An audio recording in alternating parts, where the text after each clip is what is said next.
ओम नमः शिवाय। मेरे प्यारे भक्तजनों, आज मैं आपके लिए सोमवार की व्रत कथा भगवान शिव और माता पार्वती की कथा लेकर आई हूँ, जिसके बिना सोमवार का व्रत अधूरा है। तो मेरे प्यारे भक्तजनों, आइए शुरू करते हैं सोमवार की व्रत कथा। ओम नमः शिवाय। सोमवार व्रत देवों के देव महादेव बहुत ही भोले माने जाते हैं, इसलिए उनका एक नाम भोलेनाथ भी है।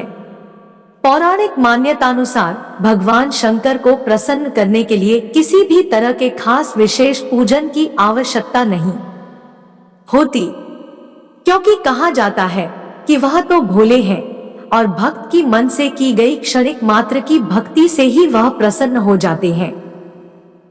अगर आप भी शिव की भक्ति और कृपा पाने के लिए सावन के सोमवार का व्रत करते हैं, तो इस कथा से भोलेनाथ को प्रसन्न कर सकते हैं। साहूकार को मिला संतान प्राप्ति का वरदान। एक बार किसी एक नगर में एक साहूकार था। उसके घर में धन की कोई कमी नहीं थी, लेकिन कोई संतान न होने के कारण वह बहुत दुखी था।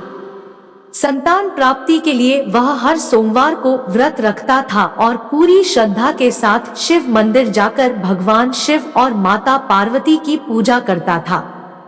उसकी भक्ति देखकर एक दिन मां पार्वती प्रसन्न होकर भगवान शिव से साहूकार की मनोकामना पूर्ण करने का निवेदन किया। पार्वती जी के आग्रह पर भगवान शिव ने कहा कि हे पार्वती, इस संसार में हर प्राणी को उसके कर्मों का फल मिलता है और जिसके भाग्य में जो हो उसे भोगना ही पड़ता है। लेकिन पार्वती जी ने साहूकार की भक्ति देखकर उसकी मनोकामना पूर्ण करने की इच्छा व्यक्त की। माता पार्वती के आग्रह पर शिवजी ने साहूकार को पुत्र प्राप्ति का वरदान तो दिया, लेकिन उन्होंने बताया कि यह बालक 12 वर्ष तक ही जीवित रहेगा। माता पार्वती और भगवान शिव की बातचीत को साहूकार सुन रहा था, इसलिए उसे ना तो इस बात की खुशी थी और ना ही दुख। वह पहले की भांति शिवजी की पूजा करता रहा। कुछ समय के बाद साहूकार की पत्नी ने एक पुत्र को जन्म दिया। जब वह बालक 11 वर्ष का हुआ तो उसे पढ़ने के लिए काशी भेज दिया गया।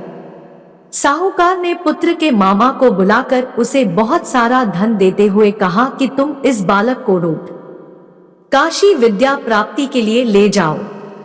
तुम लोग रास्ते में यज्ञ कराते जाना और ब्राह्मणों को भोजन दक्षिणा देते हुए जाना। दोनों मामा भांजे इसी तरह यज्ञ कराते और ब्राह्मणों को दान दक्षिणा देते काशी नगरी निकल पड़े। इस दौरान रात में एक नगर पड़ा जहां नगर के राजा की कन्या का विवाह था, लेकिन जिस राजकुमार से उसका विवाह होने वाला था वह एक आंख से काना था। राजकुमार के पिता ने अपने पुत्र के काना होने की बात को छुपाने के लिए सोचा क्यों न उसने साहूकार के पुत्र को दूल्हा बनाकर राजकुमारी से विवाह करा दूं। विवाह के बाद इसको धन देकर विदा कर दूंगा और राजकुमारी को अपने नगर ले जाऊंगा। लड़के को दूल्हे के वस्त्र पहनाकर राजकुमारी से विवाह करा दिया गया। साहूकार के पुत्र के निकले प्राण। साहूकार का पुत्र ईमानदार था। उसे यह बात सही नहीं लगी, इसलिए उसने अवसर पाकर राजकुमारी के दुपट्टे पर लिखा कि तुम्हारा विवाह तो मेरे साथ हुआ है, लेकिन जिस राजकुमार के संग तुम्हें भेजा जाएगा वह एक आंख से काना है। मैं तो काशी पढ़ने जा रहा हूँ। जब राजकुमारी ने चुन्नी पर लिखी बातें पढ़ी तो उसने अपने माता पिता को यह बात बताई। राजा ने अपनी पुत्री को विदा नहीं किया, फिर बारात वापस चली गई। दूसरी ओर साहूकार का लड़का और उसका मामा काशी पहुंचे और वहां जाकर उन्होंने यज्ञ किया। जिस दिन लड़का 12 साल का हुआ उस दिन भी यज्ञ का आयोजन था। लड़के ने अपने मामा से कहा कि मेरी तबीयत कुछ ठीक नहीं है। मामा ने कहा कि तुम अंदर जाकर आराम कर लो। शिवजी के वरदानुसार कुछ ही देर में उस बालक के प्राण निकल गए। मृत भांजे को देख उसके मामा ने विलाप करना शुरू किया। संयोगवश उसी समय शिवजी और माता पार्वती उधर से जा रहे थे। पार्वती माता ने भोलेनाथ से कहा, स्वामी, मुझे इसके रोने के स्वर सहन नहीं हो रहा, आप इस व्यक्ति के कष्ट को अवश्य दूर करें। जब शिवजी मृत बालक के समीप गए तो वह बोले कि यह उसी साहूकार का पुत्र है जिसे मैंने 12 वर्ष की आयु का वरदान दिया था। अब इसकी आयु पूरी हो चुकी है। लेकिन मातृभाव से विभोर माता पार्वती ने कहा कि हे महादेव, आप इस बालक को और आयु देने की कृपा करें, अन्यथा इसके वियोग में इसके माता पिता भी तड़पट कर मर जाएंगे। माता पार्वती के पुण्य आग्रह पर भगवान शिव ने उस लड़के को जीवित होने का वरदान दिया। शिवजी की कृपा से वह लड़का जीवित हो गया।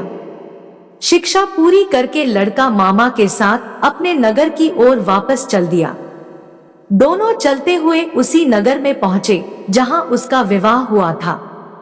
उस नगर में भी उन्होंने यज्ञ का आयोजन किया।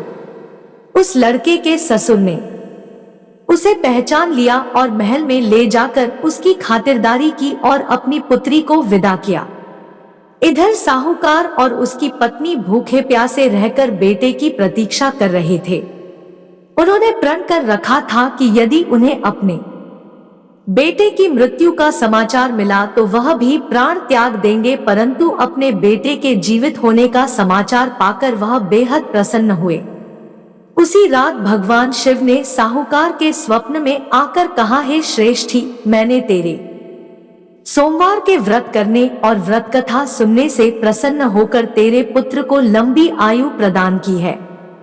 इसी प्रकार जो कोई सोमवार व्रत करता है या कथा सुनता और पढ़ता है, उसके सभी दुख दूर होते हैं और सभी मनोकामनाएं पूर्ण होती है।